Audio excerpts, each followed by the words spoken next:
자, 오늘도 금요 찬양 예배 참여하신 여러분을 주님으로 환영합니다.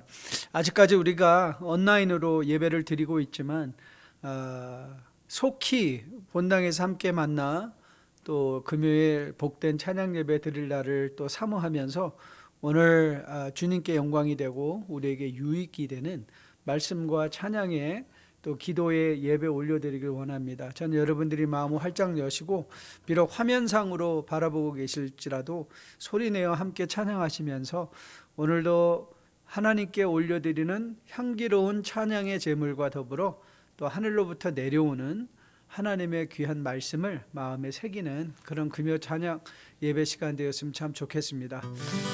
여러분의 손을 마음이 동하시면 높이 드시고 주님과 함께 주님을 찬양하는 일에 함께 동참해 주시기를 부탁드립니다. 내 손을 주께 높이 듭니다. 내 찬양 받으실 주님, 내 마음을 주께 활짝 엽니다. 내 찬양 받으실 주님, 슬픔 대신이라 제 대신 화관을 근심 대신 찬송의 옷을 주셨네. 내 손을 주께 높이 듭니다. 내 찬양 받으실 주님, 내 마음을 주께 활짝 엽니다. 내 찬양 받으실 주님, 내 손을 주께 높이 듭니다. 내 찬양 받으실 주님, 내 마음을 주께 활짝 엽니다. 내 찬양 받으실 주님, 기쁨 대신이라 제 대신 화관을 근심 대신 찬송의 옷을 주셨네. 슬픔 대신이라 제 대신 화관을 근심 대신 찬송의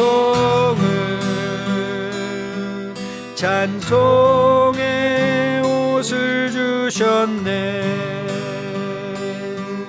내 손을 주께 높이 듭니다. 내 찬양 받으실 주님,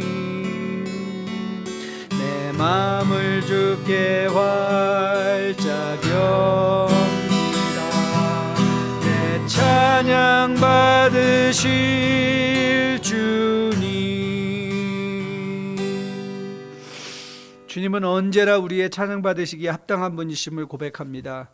오늘도 주의 귀한 백성들이 금요 찬양 예배를 열어가며 그들의 손을 높이 들고 주님을 찬양하며 오늘도 말씀을 통해서 우리에게 임할 주님의 귀한 은혜를 사모합니다.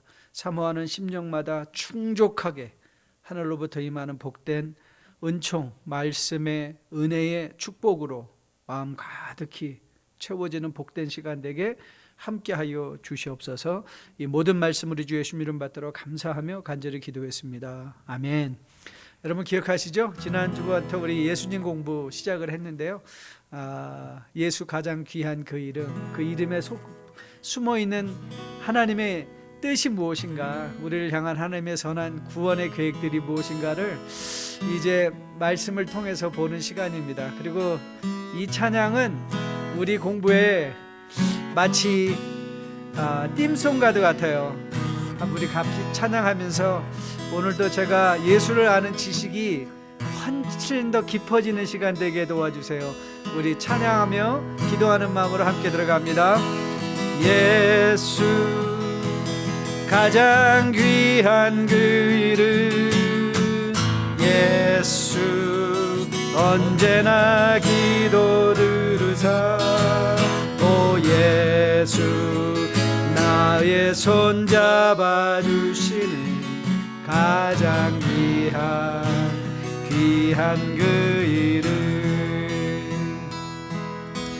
예수 찬양하기 원하네, 예수 처음과 나중 되시는 오 예수 날 위해 고통당하신 가장 귀한 그 이름,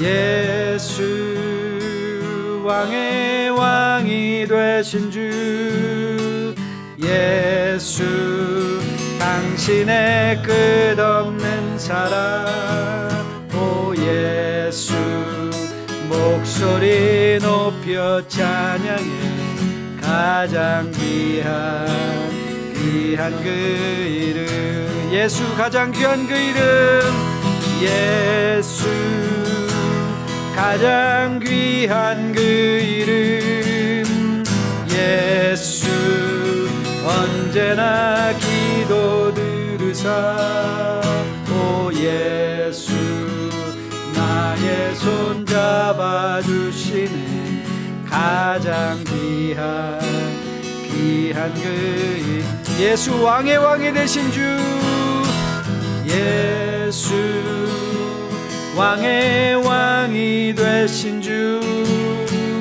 예수 당신의 끝없는 사랑, 오 예수 목소리 높여 찬양해 가장 귀한 그 이름, 나의 주 나의 주 죽음에서 다시 살아나신 주,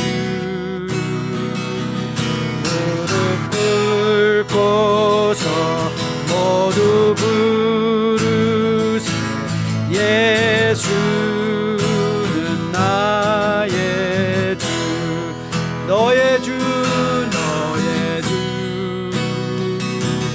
너의 주 죽음에서 다시 살아나신 주,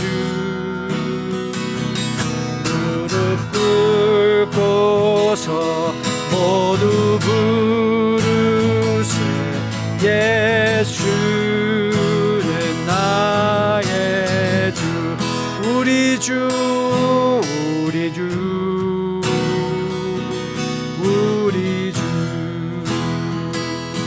죽음에서 다시 살아나신 주,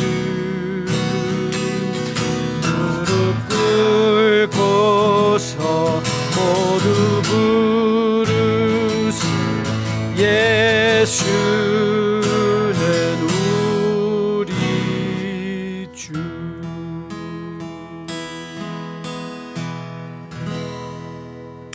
아버지, 이 불확실한 세상 속에서 예수 그리스도가 우리 인생의 주인이심이 얼마나 복된 소식인지요.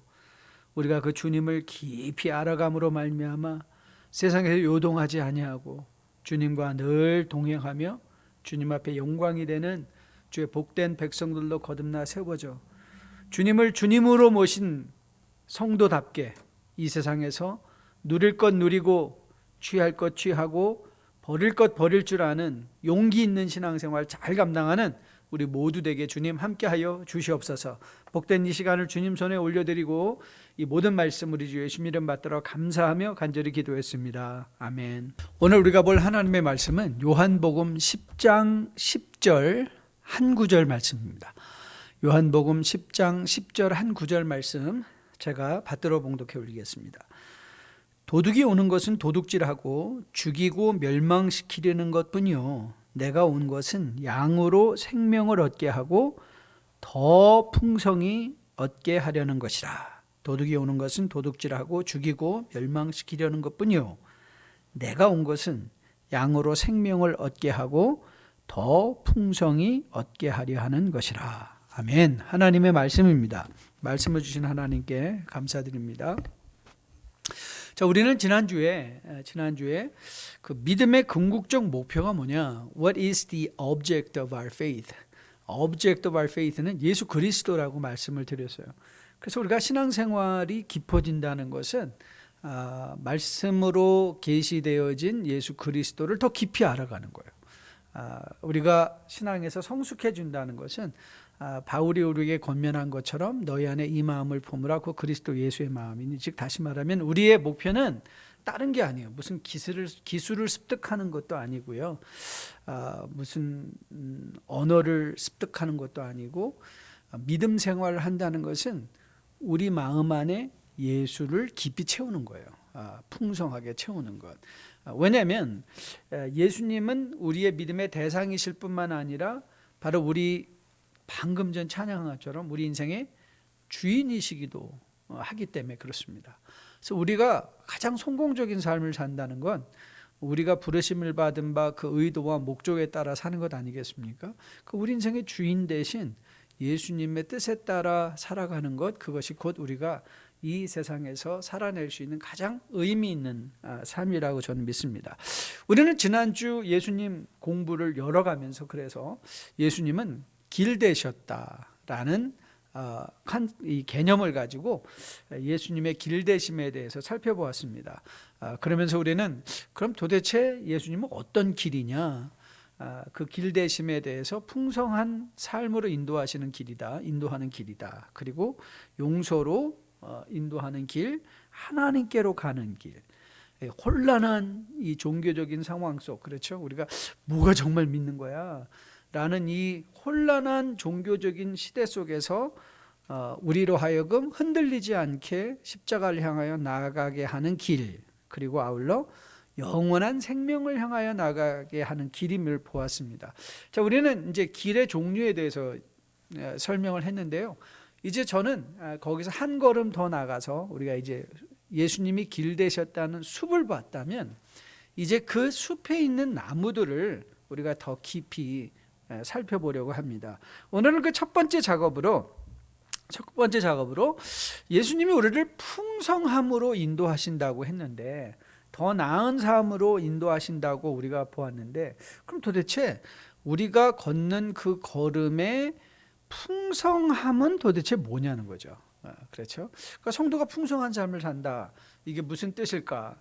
그래서 우리가 그 풍성함, 성경이 우리에게 제시하는 어제보다 오늘이 더 낫다 할 때 그 나은 삶의 내용을 우리가 깊이 이해할 수 있다면 우리의 풍성함을 오늘 누리고 살아낼 수 있을 것으로 믿습니다.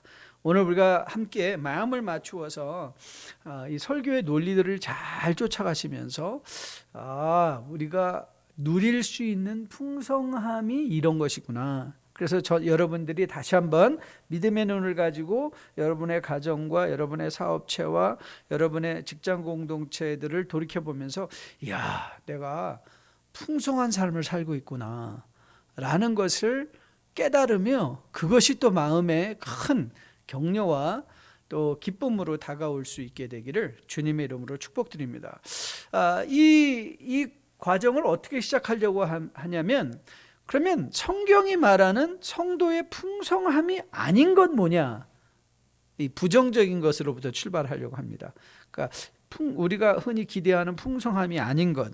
언젠가 우연히 그 과오로 여성 잡지를 읽다가 가끔 그럴 때가 있거든요. 과오로인데 어떻게 손에 대서 읽은 적이 있었어요.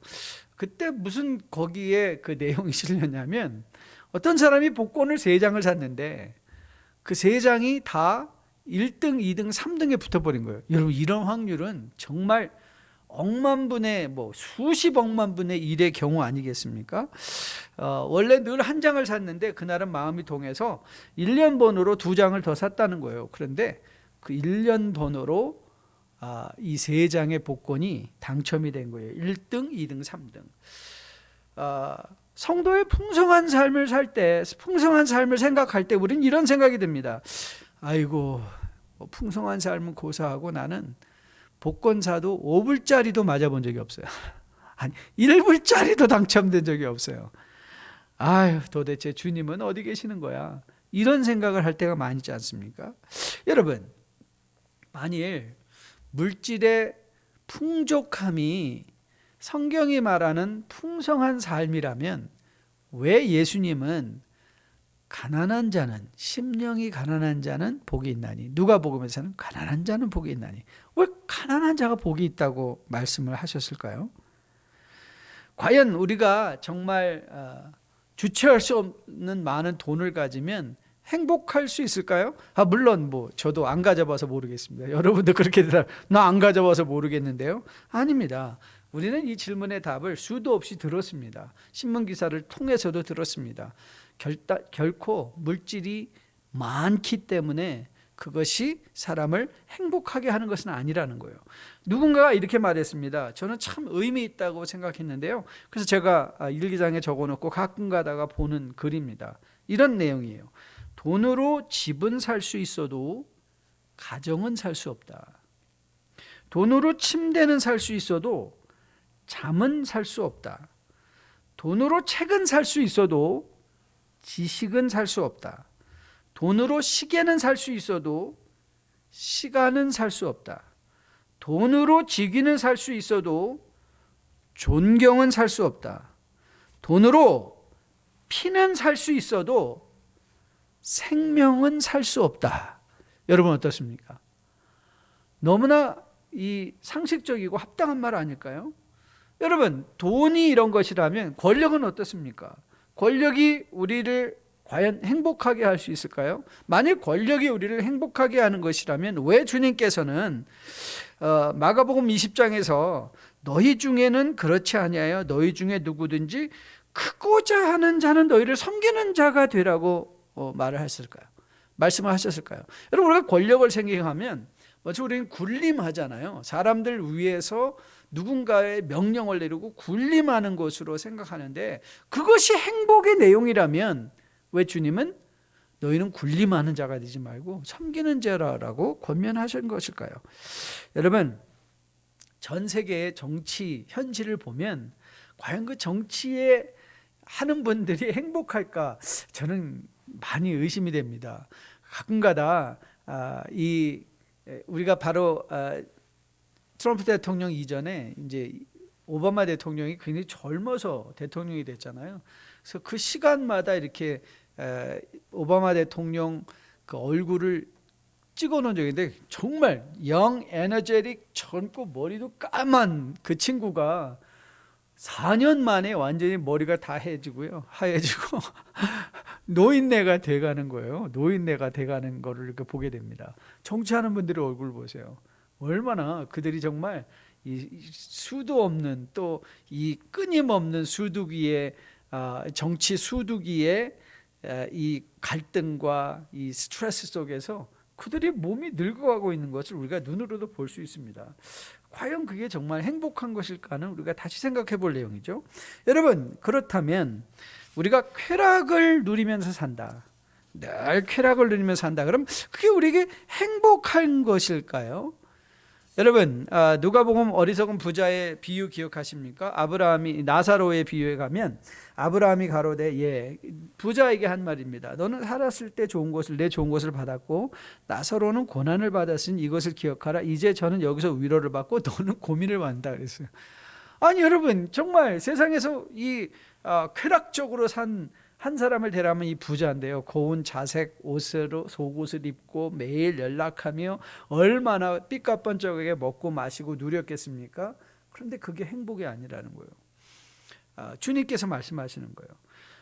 예수님은 성경을 통해서 늘 말씀하시죠. 우리 인생이 여기뿐이라면, 그렇죠? 여기뿐이라면 어쩌면 명예나 물질이나 권력 이런 것들이 우리를 행복하게 할 수도 있어요. 그런데 그게 전부가 아니라는 거예요. 아니, 이 땅에서도 물질이 우리의 행복을 살 수 없다는 것이죠. 하지만 우리는 그렇게 생각하죠. 하지만 나는 달라.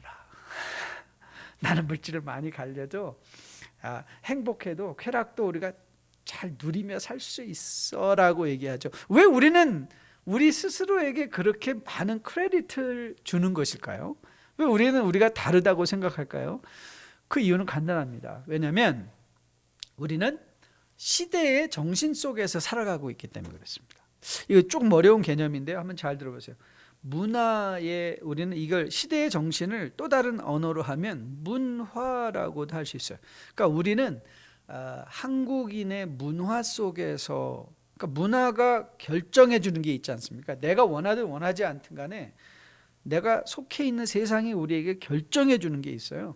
그래서 그 결정해 주는 것이 무엇인가를 우리가 그 로마서 12장에서 말할 때는 마음을 새롭게 하여 변화를 받으라는 것은 그 시대의 정신을 읽어내라는 거예요. 그래서 내가 지금 이런 시대에 살고 있구나. 내가 이러면 1세와 2세의 갈등이 뭐죠? 2세들은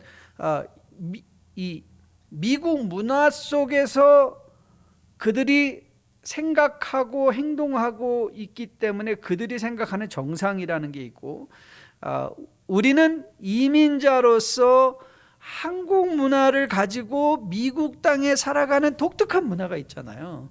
그러니까 예를 들면 2세들은 너무 자연스럽게 밥 먹고 돈 다 더치페이 하잖아요. 근데 그게 저는 너무 이상해서 우리 애들한테 야, 그거 안 이상하냐? 그럼 자기는 그게 왜 이상해요? 그래요. 야, 그게 문화 속에서 갖고 있는 시대 정신들이 그들로 하여금 그걸 정상으로 얘기한다는 거죠. 여러분, 보편적으로 우리가 살고 있는 시대의 정신을 자본주의 문화라고 합니다. 자본주의라는 것은 뭐냐면요, 더 많이 가지면 가질수록 좋은 것이다라는 시대의 정신을 우리에게 넣어주는 거예요. 많이 가지면. 그럼 뭘 많이 가져야 행복하냐? 뭐니 해도 머니를 많이 갖는 거예요. 뭐니 해도 머니를 많이 갖는 거. 돈을 많이 갖는 것. 그러니까 자본주의의 그 시대의 정신은 결과적으로 물질적, 특별히 돈에 엄청난 가치를 부여하면서 많이 가지면 행복할 것이다 라는 시대의 정신을 우리에게 넣어주고 있는 거죠. 여러분, TV 광고, 잡지 광고, 신문 광고 보십시오. 다 뭘 말하고 있죠? 당신 이것만 가지면 당신 행복할 수 있습니다. 그렇죠? 이것만 입으면, 이것만 먹으면, 이것만 바르면, 이걸로 머리를 감으면 당신은 행복할 것입니다. 그 광고의 내용이 딱 그거 하나예요. 여러분이 당신이 이걸 가지면 행복하다. 한국에서 발행되는 어떤 여성 잡지를 우연히 또 읽었던 기억이 있는데요. 거기 이제 설문조사하는 게 있잖아요. 여러분 기억하십니까? 잡지에는 다 설문조사지가 있어요. 그 설문조사지를 거기에 무슨 내용이 있냐면 무슨 설문을 하나 하고 봤더니 거기에 이런 요청이 있었어요. 이번 호에서 읽었던 기사 중 가장 마음에 드는 것을 말해달라 그랬는데 제가 갑자기 여기 기사가 있었나? 그런 생각이 들어요. 왜냐하면 그게 완전히 다 광고였어요. 광고. 화보적 광고, 옷 광고, 화장품 광고, 귀금속 광고, 무슨 여행 광고. 잡지가 한 권이 다 거의 대부분 광고였는데 기사가 있었나 하는 생각이 들더라고요. 여러분 그게 왜죠? 많은 사람들이 그 잡지를 돈을 내고 사서 여러분 기사를 읽는 게 아니라 광고를 읽는 거예요. 광고를 보고 있어요. 그리고 마음에 어떤 사람은 그거 보면서 나 이거 다음에 가서 사야지 하는 사람이 있는가 하면 아유, 나는 언제나 돈 벌어서 이런 걸 갖나. 예. 여러분, 모든 이 자본주의 정신은요, 더 많이 가지면 행복할 것이다 라고 우리에게 말한 시대 정신이 있기 때문에 우리는 돈도, 그리고 권력도, 그리고 명예도 많이 가지면 좋을 거라고 생각을 하는 거예요. 그러면 우리가 어떻게 정말 풍성한 삶을 누릴 것인가는 그 시대의 정신을 거슬러 올라가는 거예요. 시대의 정신을 거스를 줄 아는 용기와 관점이 있을 때, 내가 이게 시대의 정신에 휩쓸려 살아가지 않고 하나님의 말씀의 정신을 갖고 살아간다. 그게 영적인 삶을 사는 거예요. 영적인 삶. 자, 그러면 우리는 어떻게 그런 풍성한 삶을 우리가 누릴 수 있을까? 누가복음 12장 15절에서 어리석은 부자를 향했던 주셨던 아주 유명한 주님의 말씀이 있죠. 그들에게 이르시되 삼가 모든 탐심을 물리치라. 사람의 생명이 그 소유에 넉넉한 데 있지 아니하리라 그랬어요. 여러분, 여기서 삼가 모든 탐심을 물리쳐라 라는 말을 어떻게 이해하면 좋냐면요, 시대의 정신을 깨닫고 시대의 정신을 거스를 줄 아는 용기를 가지라라는 말로 이해해도 돼요. 그러니까 지금 우리가 살고 있는 시대가 무슨 시대라고 그랬죠? 자본주의 시대. 자본주의 시대의 정신은 뭐라고 그랬죠? The more the better. 더 많이 가지면 좋은 거야. 그런데 주님은 뭐라고 말씀하세요? 탐심을 물리쳐라. 시대의 정신을 거슬러라. 우리의 생명이 소유에 넉넉한 데 있지 않다는 거예요. 소유에 넉넉한 데 있지 않다. 자, 그러면 우리가 이 땅에서 누릴 수 있는 성경이 말하는 평안한 삶의 내용이 뭘까? 자, 요한복음 14장 27절에서 주님은 이렇게, 요한복음 14장 굉장히 유명한 구절 아닙니까? 너희는 마음에 근심하지 말라. 아버지를 믿으니 곧 나를 믿으라. 하늘에 거할 집이 많다. 그렇죠. 아버지 집에 우리의 거할 집이 많다. 말씀하신 그 위대한 위로의 말씀의 장중에 27절에서 주님이 이렇게 약속하셨어요. 평안을 너에게 끼치노니 곧 나의 평안을 너에게 주노라. 내가 너에게 주는 것은 세상이 주는 것과 같지 아니하리니 너희는 마음에 근심하지도 말고 두려워하지도 말라. 자, 이 말을 우리가 시대의 정신과 더불어하면, 여러분, 주님께서 주시는 거는 세상에 주는 것과 다르다는 거예요. 저는 여러분이 이 말씀 꼭 기억할 수 있게 되기를 주님의 이름으로 축복드립니다. 왜냐하면 주님은 나는 세상이 주는 것과 다른 것을 줄 거야 하시는데 우리는 자꾸 세상의 것을 달라고 기도하지 않습니까? 이게 핀트가 안 맞는 거 아니에요? 돈을 달라, 명예를 달라, 뭘 달라 하는 것이 다 세상의 것인데 주님은 이렇게 난 그런 거 주는 사람 아니다. 사람이 아니라 나는 그런 거 주는 하나님이 아니다, 이 말이에요. 그럼 우리가 그걸 요청하는 게 얼마나 어리석겠습니까? 그렇죠? 그러면 하나님이 우리에게, 예수님이 우리에게 주시기 원하는 게 뭐였죠? 평안함을 주신다 그랬어요. 굉장히 중요한 단어입니다. 평안, peace. 그런데 이 평안을 세상이 살짝 바꾸는 거예요. 뭘로 바꾸냐면 편안함을 주세요. convenience. 왜냐하면 여러분 잘 아시는 대로 돈 있으면 편합니다. 제가 가끔 유튜브를 보면서 뭘 보냐면요, 비행기 이제 여행하는 거를 지금 많이 보는데요. 저는 그런 비행기가 있다는 거는 상상도 못했어요. 특별히 아랍의 그 에미레이트 항공에 가면 그 비행기 좌석이요, 좌석을 시트라고 하지 않고 의자라고 하지 않고요, 스위트 아파트라고 하더라고요. 그러니까 아파트먼트 들어가니까 그 안에 들어가니까 킹 사이즈 베드에다가 옷장에다가 샤워실까지 있는, 그리고 거실은 따로 있어요. 침실과 거실은 또 따로 있어요. 여러분 그런 거 보셨습니까? 그래서 그걸 보고 아파트라고 하더라고요. 그 에미레이트 항공의 최고 비싼 자리는 자리도 아니에요. 그냥 아파트예요, 아파트. 거실도 있고 침실도 있고 옷장도 있고 샤워실도 있고. 여러분 한번 상상해 보세요. 그런 비행기를 타고 여행한다는 건 얼마나 편하겠습니까? 좁은 의자에 껴서 이카노미에 껴서 13시간, 15시간을 가는 게 아니라 그런 넉넉한 공간에서. 그런데 편안함은 문제가 있습니다. 편안함이 문제가 있어요.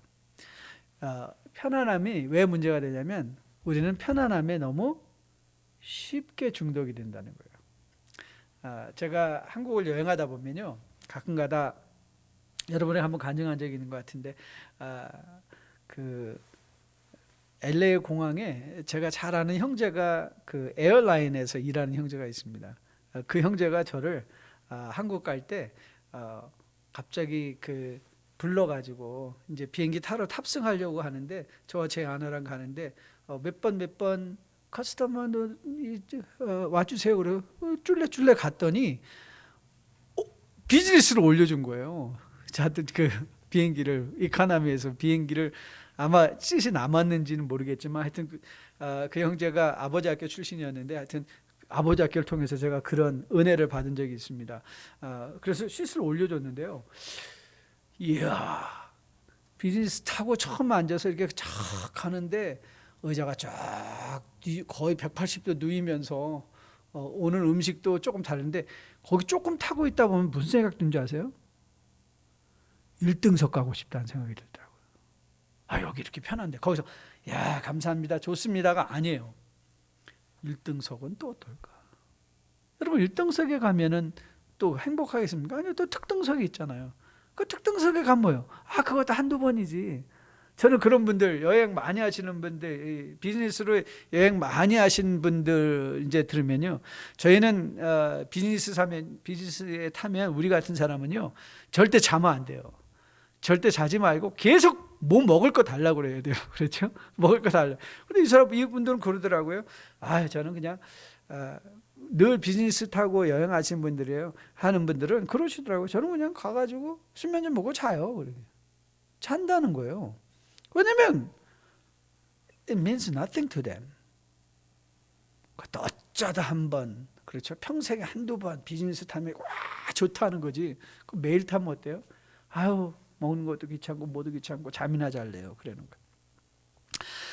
저는 여러분과 저가 일단 주님께서 우리에게 주시기 원하는 게 뭔가 편안함이 아니라 평안함인 것을 기억하시기를 주님의 이름으로 부탁드립니다. 두 번째는요, 주님이 우리에게 주시기 원하시는 게 있어요. 요한복음 15장 11절 말씀인데요, 내가 이것을 너희에게 이르면 내 기쁨이 너희 안에 있어 너희 기쁨을 충만하게 하려 한다. 자 보세요. 요한복음 14장 27절이 굉장히 중요한 말씀이라죠. 왜 중요했죠? 내가 주는 것은 세상이 주는 것과 다르다라고 말씀했어요. 그렇죠. 세상이 주는 것은 편안함이죠. 하지만 주님이 우리에게 주시기 원하시는 것은 평안함이다. 평안, peace. 그리고 오늘 요한복음 15장에서 뭐라고 말씀하셨죠? 주님이 우리에게 주시기 원하시는 것은 내 기쁨이 너희 안에 충만하다. 이 기쁨이에요. 기쁨, joy가 우리 안에 풍성하다는 거예요. 그런데 여러분 세상이 마치 평안을 편안으로 바꾼 것처럼 이 기쁨을 또 바꿔버립니다. 기쁨을 뭐라 바꾸냐면 재미로 바꿔버려요. 근데 평안과 이 편안함과 재미의 공통점이 있습니다. 공통점이 뭐죠? 쉽게 중독된다는 거예요. 여러분 자녀들에게 컴퓨터 게임 사달라고 졸라가지고 컴퓨터 게임 싸주는 적 많이 있으시죠? 근데 그들이 그거 갖고 몇 년 놀던가요? 몇 년은요 2주일 놀면 또 딴 거 사달라고. 여러분 정말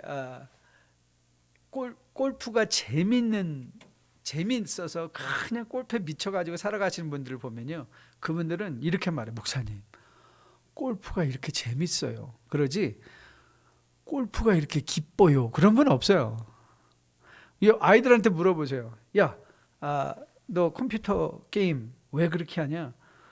그럼 자녀들이 뭐라고 말하죠? Dad, it's fun. They don't say it's joyous. 이거 정말 기쁜데요? 컴퓨터 게임 하니까 기쁜데. 기쁨은 그런 데 사용되는 게 아니거든요. 여러분, 기쁨과 재미는 드러나는 양상에 비슷한 것 같은데 다른 건 뭐냐면 재미는 중독이 되기 때문에 금방 재미있던 것이 재미가 없어져요. 편안함도 중독이 되기 때문에 편안했던 것이 그것이 편안한 것으로 느껴지지가 않아요. 근데 주님이 주시는 평안과 기쁨은 어떤가요? It's an unending joy. 너희 배에서 생수가 흘러나는 것. Fountain of joy. 계속 흘러나오는 거예요. 평안이 흘러나오고 이 joy가, 기쁨이 흘러나오는 우리 안에 근원지가 있는 것. 그 근원지가 누구죠? 우리 안에 계신 예수 그리스도가 우리의 삶의 평안과 기쁨이 계속 넘쳐 흐르게 하시는 거예요. 자, 그러면 이 평안을 어떻게 누리냐면요, 여러분, 평안을 누리기 위해서 우리는 관점의 변화가 필요해요. The paradigm shift. 오랜만에 듣죠? 이거 굉장히 중요한 개념인데 오랜만에 들으시는 분 계실 거예요. 이 관점을 변화시켜라. 관점을 변화시켜라. 즉 다시 말하면 여러분, 요한복음 14장 27절이 굉장히 중요한 말씀입니다. 14장 27절에서 그렇게 말씀하셨죠. 평안을 너에게 끼치노니 곧 나의 평안을 너에게 주노라. 평안에 관련된 게 아니라 요 부분이 굉장히 중요한 말씀이에요. 내가 너희에게 주는 것은 세상이 주는 것과 같지 않다. 이건 굉장히, 그러면 예수님이 주시는 게 뭔가를 분별할 수 있는 분별력을 요구하는 거거든요. 그러면 우리가 이 분별력을 어떻게 갖는가? 시대의 정신에 거스르는 것. 그럼 어떻게 시대의 정신에 거스르는가? 우리의 관점이 변하는 것. 이 관점을 아주 쉽게 설명하면 이런 거예요. 여러분, 선글라스 다 하나씩은 갖고 계시죠? 선글라스에도 색이 여러 개 있습니다. 브라운 색깔 선글라스도 있고요, 검은 색깔의 선글라스도 있고요, 약간 그린 색깔이 나는 선글라스도 있고 노란색이 나는 선글라스도 있어요. 자, 그럼 상상해 보세요. 여러분이 안경을 벗고 여러분의 선글라스가 노란색이라고 생각해 보세요. 그걸 딱 썼어요. 그럼 세상이 어떻게 보일까요? 노랗게 보이겠죠. 그럼 여러분이 앉아서, 아니 저건 왜 노란 거야? 저건 왜 노랗지? 아니 이게 왜 세상이 이렇게 누리끼끼 하지? 그럼 먼저 해야 되는 일이 뭐죠? 내 안경을 이 안경의 색깔이 뭐야? 여러분이 안경을 먼저 보는 게 중요하잖아요. 검은색 안경을 쓰고 왜 이렇게 껌껌한 거예요? 그러면 안경을 벗으면 껌껌하지 않을 수 있잖아요. 여러분, 이게 관점이에요.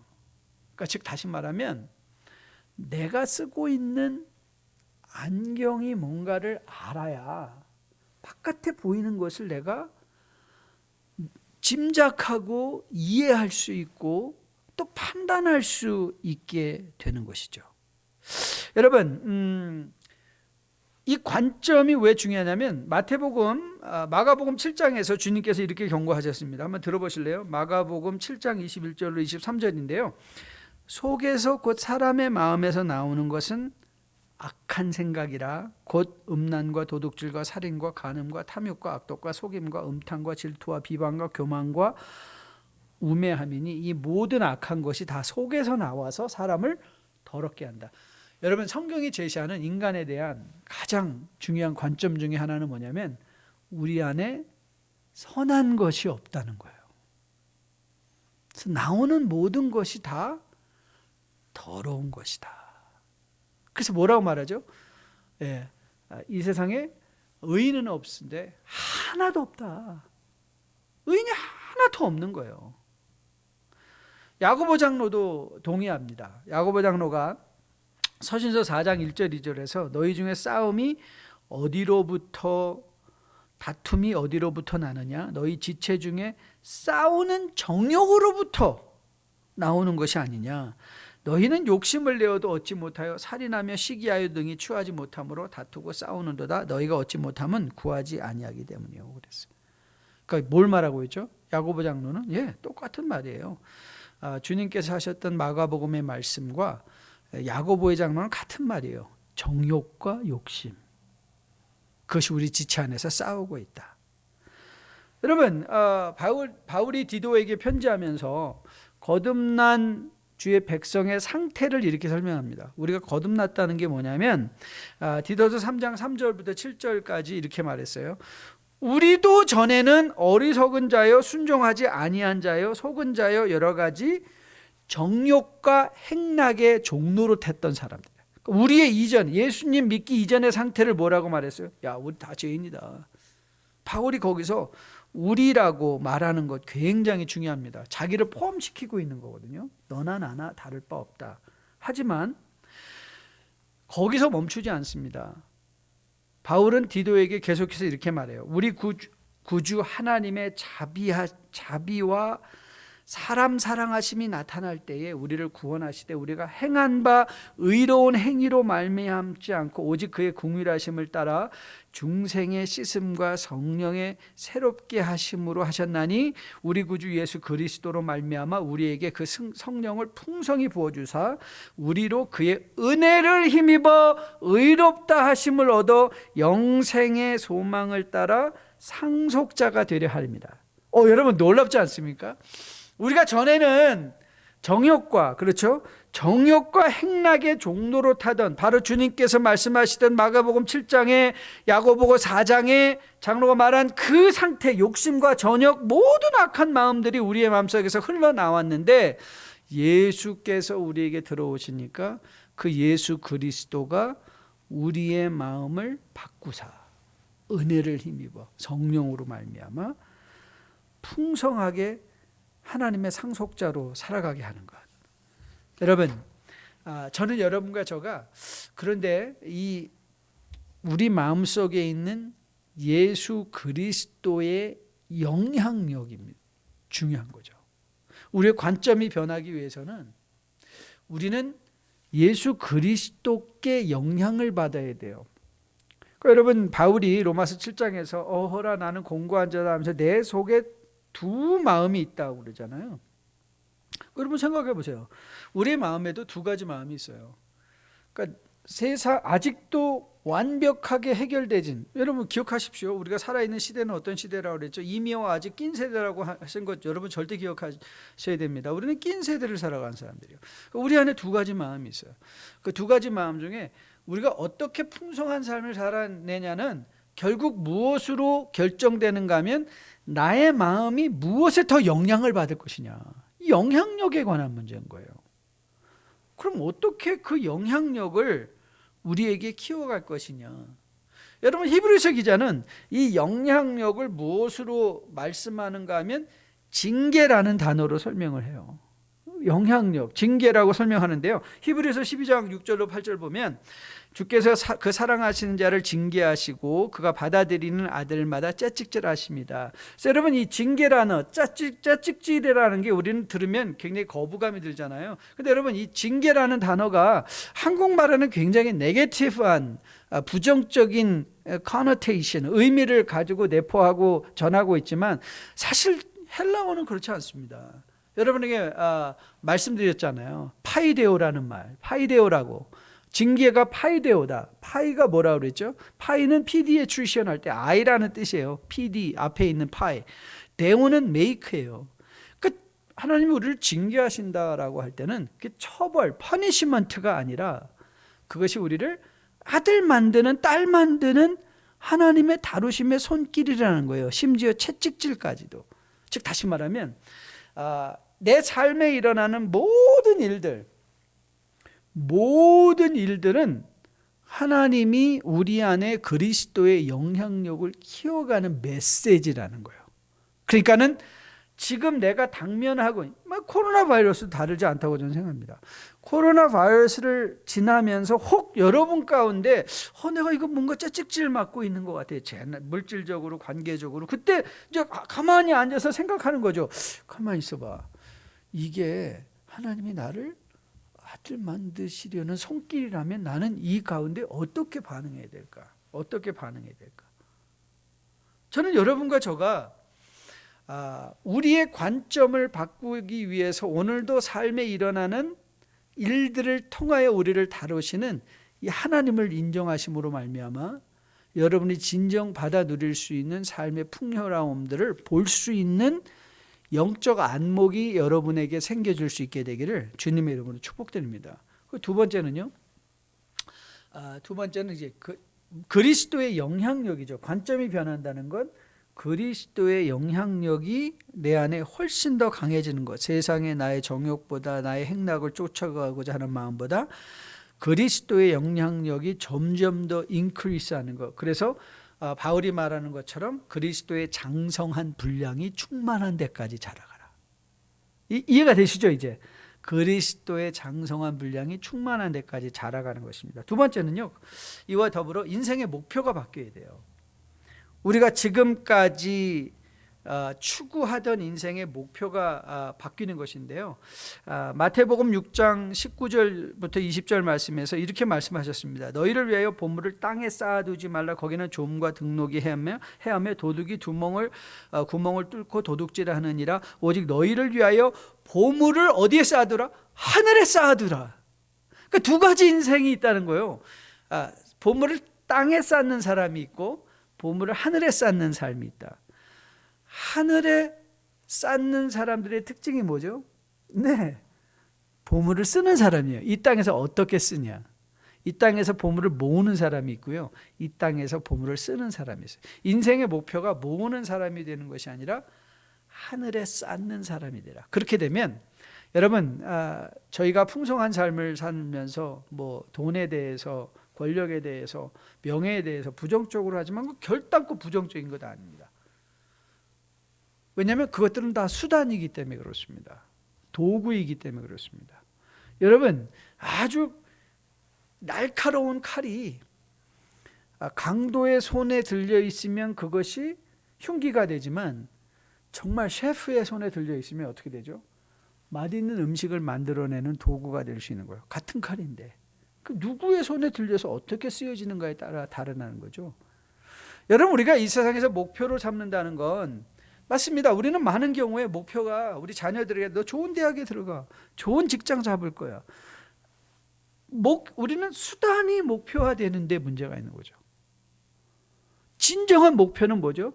나는 좋은 대학 가고 싶어. 그걸 통하여 하늘의 보물을 쌓는 일을 하고 싶어요. 그게 돼야 되는데, 그렇죠? 그게 안 되는 거예요. 그리고 하늘의 보물을 쌓는 것은 우리가 단지 좋은 대학을 간다고 되는 게 아니에요. 그렇다면 저도 여기 있지 못할 거예요. 세상적인 자격 조건을 따진다면 I'm not worthy to stand right here today. 오늘 여기에 서 있을 자격이 아무것도 없어요. 여러분, 주님께서 마태복음 5장에서 성도를 가리켜 너희가 소금이다 이렇게 말씀하셨죠. 소금이 그 맛을 잃으면 안 된다 이렇게 말하면서 땅에 버려져 밟히올 뿐이라 라고 말씀을 하셨어요. 그러니까 너희는 세상의 소금이다라는 말을 통해서 우리의 정체성을 자꾸 소금이란 정체성보다 여러분, 소금은 세상에 쓸모 있다는 거예요. 근데 그 쓸모의 용도가 없어지면 그것이 땅에 밟혀 없어져 버린다. 여러분, 그렇다면 우리가 생각해 보면 우리가 세상에 쓸모 있는 삶인가를 돌아볼 줄 아는 게 우리 인생의 목표를 생각하는 거예요. 나는 세상에 어떤 쓸모가 있나? 여러분 생각해 보세요. 여러분 스스로가 나는 가정에 어떤 쓸모가 있는 사람인가? 나는 교회 공동체에, 사회 공동체에, 직장 공동체에 어떤 쓸모가 있는 사람인가? 여러분 보세요. 에베소서 2장 10절에서 우리의 구원의 목적을 바울은 이렇게 설명했습니다. 우리는 그가 만드신 바라 그리스도 예수 안에서 선한 일을 위하여 지으심을 받으셨다. 지금 내가 직장 공동체에서, 가정 공동체에서, 교회 공동체에서, 사회 공동체에 하는 선한 일은 뭘까? 그걸 생각하는 거예요. 선한 일. 여러분, 우리는 흔히 생각하기를 이렇게 해요. 나 좀 리타이어 하고 싶어요. 그럼 많은 경우에 리타이어 하면 아무 일도 안 하는 게 리타이어인가요? 제가 요즘 문화심리학자 김정훈 교수의 김정훈 교수는 이제 완전히 나는 은퇴 준비하기 위해서 교수직 버리고, 그분이 하는 말은 이거예요. 뭐라 말하냐면 보통 한국에서 평균적 남자가 군대 갔다 오고 대학 마치고 직장 생활 시작하면 보통 한 30살에 직장 생활을 시작한다고 하면 한국은 55살이면 땡. 거의 다 직장 생활하면 나와야 돼요. 그나마 교수들만 뭐 60세에서 65세까지 정년이 되는 경우가 많이 있는데, 그러면서 이렇게 말하는 거예요. 한 사람이 은퇴한 후에 살아가는 연수가 일하는 연수보다 더 많아졌다는 거예요. 우리가 살고 있는 시대. 평균 수명이 이제 90세에서 100세까지 되는데, 우리가 25년 동안 일을 했다면 여러분 앞으로 30년 동안 뭐하고 살 거냐고 물어보는 거예요. 여러분이 삶에 아무런 목표가 없다면, 여러분의 삶에 그 30년의 준비가 되어 있지 않다면, 그런데 생각해 보니까요, 성도는요, 리타이어 하든 세상에서 리타이어 하든 리타이어 하지 않든 항상 일이 있는 사람이에요. 이 땅에 사는 동안. 왜요? 하나님이 우리를 그렇게 지으셨기 때문에. 이웃을 위하여, 하나님 나라를 위하여 선한 일을 행하는 거예요. 하지만 우리가 생명의 기한들이 있어요. 부모가 되어서는 자식을 양육하고 기르는 것도 굉장히 중요해요. 커리어를 빌드하는 것도 굉장히 중요해요. 그래서 거기에 우리가 에너지가 집중되어 있을 수도 있어요. 그러나 때가 되면 리타이어 하는 거죠. 여러분 이거 말씀드렸잖아요. 리타이어는 타이어를 새롭게 끼는 것이다. 이전에 달리던 바퀴가 아니라 새로운 바퀴. 그래서 새로운 방향. 이전에는 내가 먹고 살기 위해서 일했다면, 이후에는 이제 더 많은 시간을 먹고 사는 일보다 하나님께 선한 일을 하는 주의 백성으로 세워지는 거예요. 저는 요즘 무슨 생각 많이 하냐면요, 제가 요즘 65세 은퇴하면 뭐 할까라고 생각하면서 나는 채플린을 하면 잘하겠다 그런 생각이 들더라고요. 병원에서 그 가족들을 상담하고 하는 거, 제가 병원을 자주 다니다 보니까 항상 그 채플린들을 만나거든요. 그러면 저 보람 있겠다. 마지막 걸음을 걷는 사람들. 그럼 내가 목사라는 직분을 가지고 그것을 이제는 한 개교회를 섬기는 일이 아니라 어떻게 하면 그런 사람들을, 그런데 보니까 채플린은 또 그 보수도 약간 받을 수 있더라고요. 그거 굉장히 좋을 것 같아요. 그래서 지금 채플린이 되기 위해서는 뭐가 필요한가? 요즘 그거 조금씩 공부하고 있습니다. 뭐가 될까? 그럼 목사 자격이면 충분하더라고요. 그런데 여러분 한번 생각해 보세요. 우리가 그런 계획을 세워놓지 않는다면, 그렇죠? 우리가 지금부터 선한 일을 하는 습관을 들여놓지 않는다면, 그날 가서 갑자기 아무 일도 안 하면 편한 거는 일주일이에요. 사람들이 무료해지면요, 우울증에 걸립니다. 무료하면. 그렇다고 맨날 여러분 여행 가시겠습니까? 그 김정우 교수가 그러더라고요. 아니 여행도 젊을 때 다니셔야지, 나이 들어서는 여행도 못 간다는 거예요. 몸이 아파서 제대로 못 움직이니까. 그런데 한국 사람은 모든 걸 다 은퇴 후로 밀어놓고 정말 자기가 할 수 있는 일들을 하나도 실행하지 않고 살아가기 때문에, 여러분 선한 일은요 미루시면 안 됩니다. 오늘 지금 우리가 하는 것이죠. 즉 다시 말하면 여러분과 저가 주 안에서 쓰임받는 인생이 되어야 되는 것.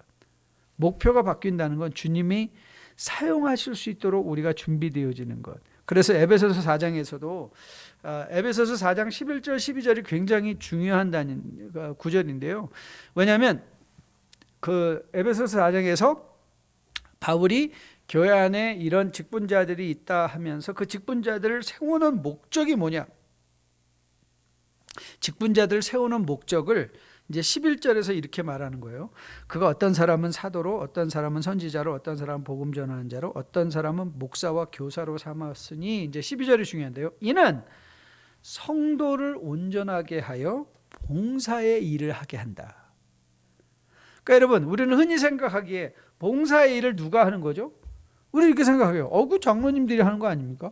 그거 집사님들이 하는 거 아닙니까? 봉사일은 목사들이 하는 거 아닌가요? 그거 복음 전하는 사람들이 하는 거 아닌가요?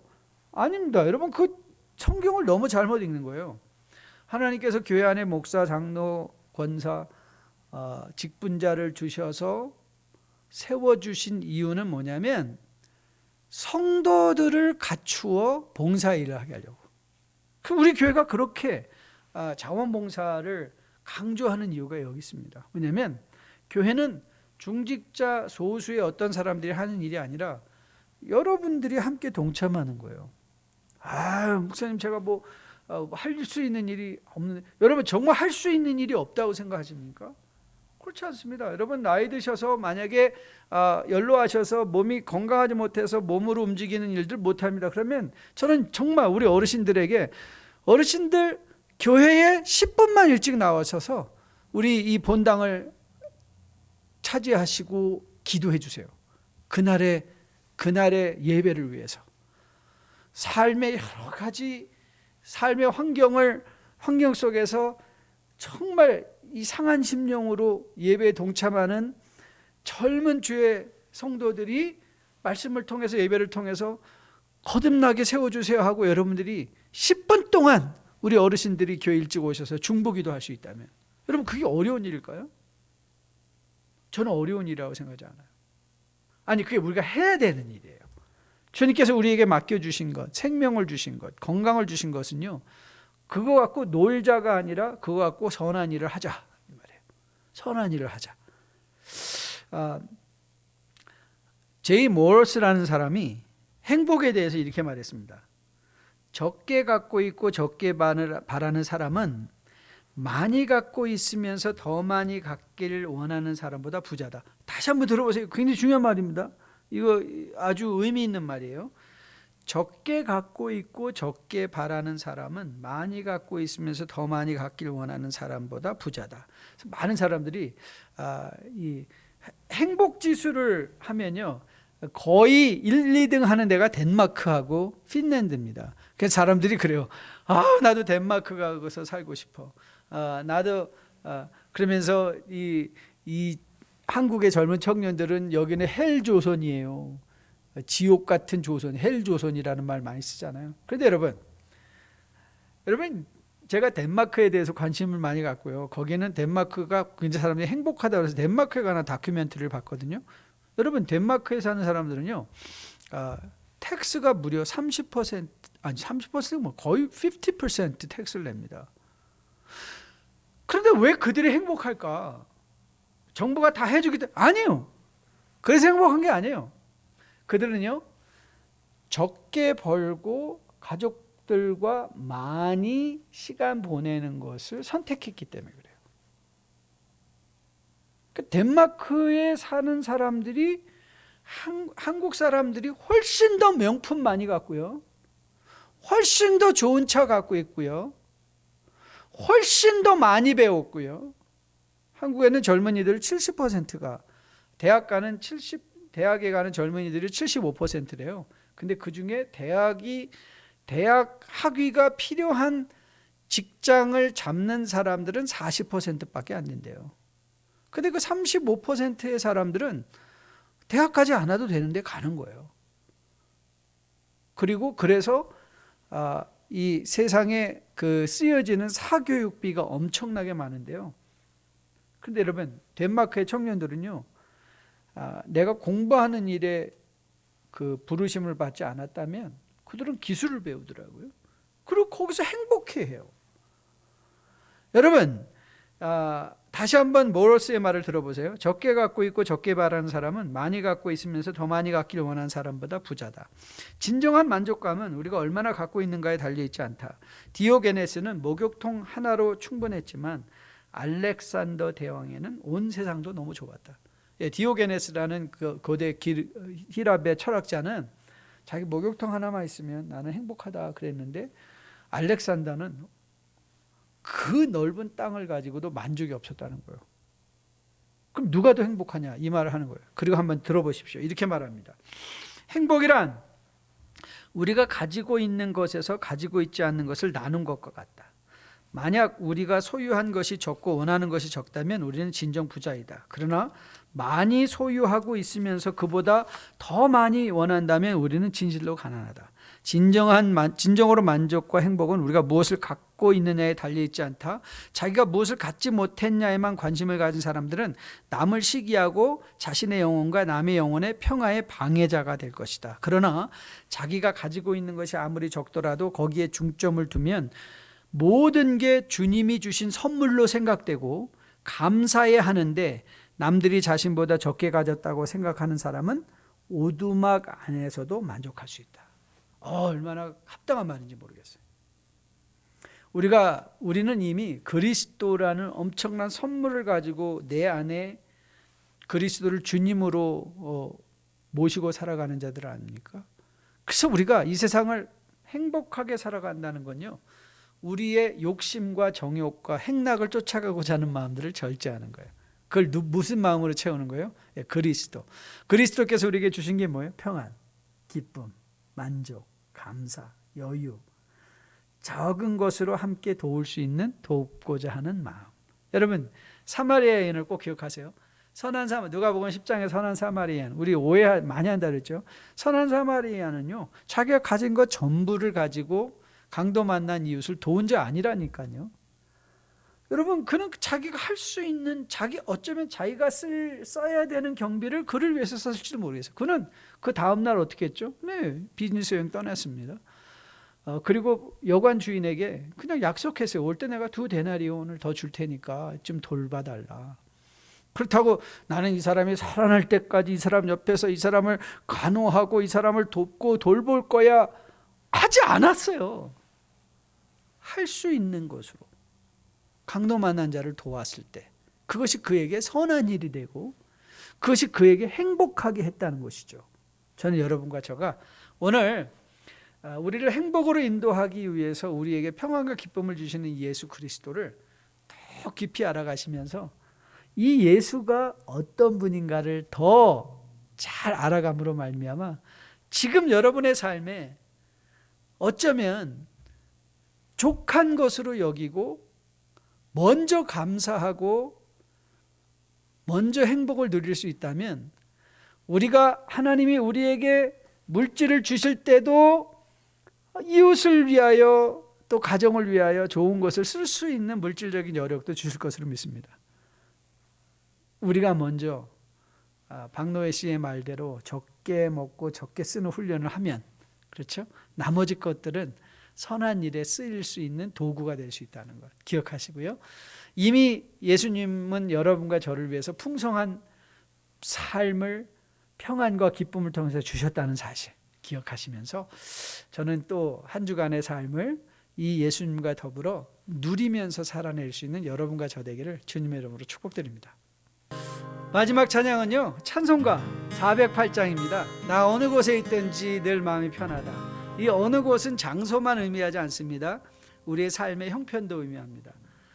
사망의 음침한 골짜기에서도 마음이 편하다. 왜냐하면 주님께서 우리에게 뭘 주시기 때문에요? 평안과 기쁨을 거기서도 주시기 때문에. 그리고 그 평안과 기쁨을 하나님께서 우리에게 주시는 물질이 있다면, 건강이 있다면 그 모든 것은 덤인 것. 이것을 도구로 삼아 소금의 역할, 이웃들에게 도움을 주는 역할 감당하라는 것이구나.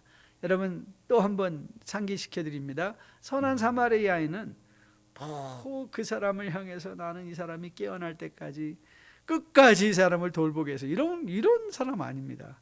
자기가 할 수 있는 시간을 같이 보내고 나눌 수 있는 돈을 함께 나누고 나눌 수 있는 기름을 함께 나누고, 그리고 그 나눔을 다 했을 때 그는 또 자기의 길을 따라간 사람이죠.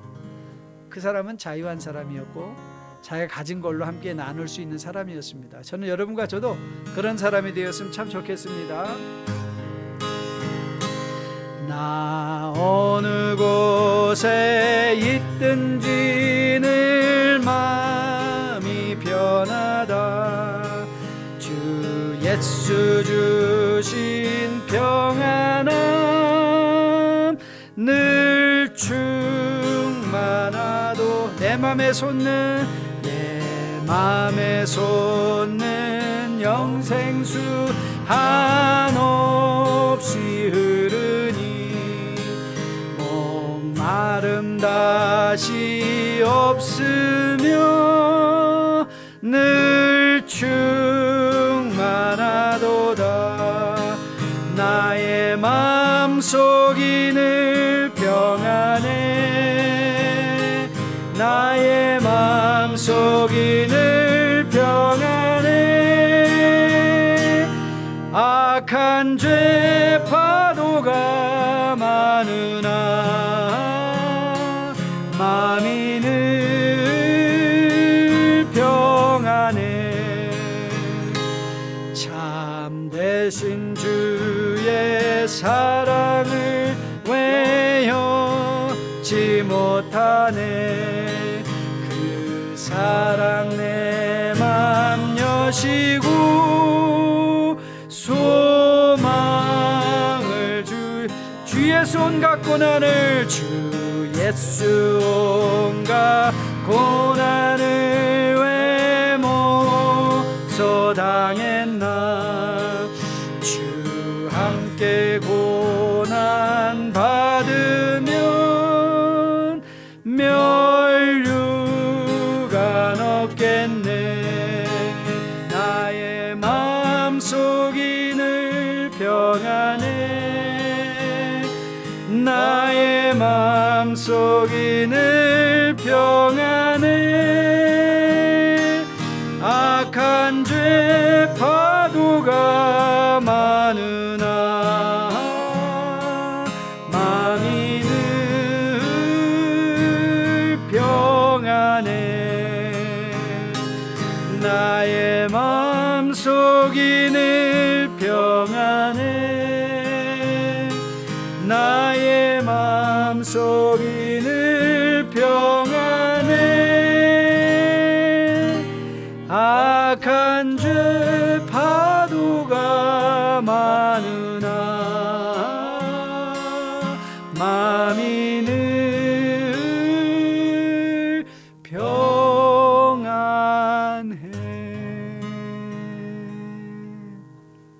아버지, 세상은 늘 요동칩니다. 증권 시장도 요동치고 정치판도 요동치고 날씨도 요동치고. 그러나 이 요동치는 세상 속에서도 우리가 평안함, 기쁨을 누릴 수 있는 것은 그것이 십자가에 달려 죽어주시고 살아나셔서 우리에게 주시는 하나님의 선물임을 기억합니다. 그 선물을 누릴 수 있도록 우리의 마음에 주님을 향하게 도와주시고, 그 선물을 온전히 누릴 수 있도록 세상을 향한 우리의 정욕도들과 또 행락을 추구하자는 마음들이 말씀으로 잘 절제되어져서 우리가 이미 있는 것들을 감사하며 행복하게 여기고, 혹이라도 하나님께서 또 좋은 것으로 많이 주실 때 그거를 도구로 여기는 가운데 이웃을 향한 선한 일들을 행함으로 그것이 우리에게 또 더 큰 평안이 되고 더 큰 기쁨이 되어 평생 이 땅 살아가는 동안 주님과 함께 동행하며 평안한 가운데 살아낼 수 있는 뉴라이프의 복된 백성들로 다 세워지게 함께하여 주시옵소서. 이제는 우리 주 예수 그리스도의 은혜와 아버지의 지극하신 사랑과 성령님의 인도하심이 말씀을 마음에 받고 이미 우리에게 평안과 기쁨을 주시기 위해서 오신 그 예수 그리스도의 뜻하심을 기억하며 또 한 주 동안 이 주님과 동행하며 이미 받은 것으로 행복하고 감사함으로 더 풍성한 삶을 누리게 소원하며 머리 숙인 뉴라이프의 백성들의 머리 위에, 이들의 가정 위에, 섬기는 교육과 직장 위에, 자녀들 머리 위에 지금으로부터 영원까지 함께 계실지어다. 아멘. 감사합니다. 오늘 밤도 좋은 휴식의 밤이 되셨으면 좋겠고요. 그리고 또 내일 새벽 예배로, 또 주일날 온라인 현장 예배로, 또 현장 예배 특별히 이제 많이 안전, 제프코 카운티 같은 경우는 이제 블루 레벨로 단계가 하향됐거든요. 그만큼 이제 안전하다는 거니까 또 백신 맞으신 분들도 적극적으로 이 현장 예배에 동참해 주시면 감사하겠습니다. 미리 교회 연락하셔서 꼭 예약하시고 함께 참여해 주시길 부탁드립니다. 샬롬.